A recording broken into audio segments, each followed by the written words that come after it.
আমরা আরেকটু শুকরিয়া আদায় করি ওই মহান আল্লাহ রব্বুল আলামিনের দরবারে, যিনি দয়া করে মায়া করে আপনাকে আমাকে আখির নবী নূর নবী আমার হযরত মুহাম্মদ সাল্লাল্লাহু আলাইহি ওয়াসাল্লামের উম্মত হিসাবে আমাকে এবং আপনাকে কবুল করেছেন।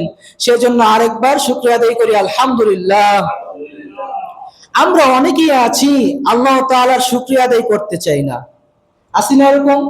অনেকেই আছে।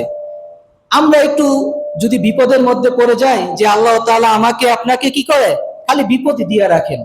আপনি আমি কত বড় ভাগ্যবান, আপনি আমি কত বড় ভাগ্যবান, আমরা একটিবারও কল্পনা করি নাই।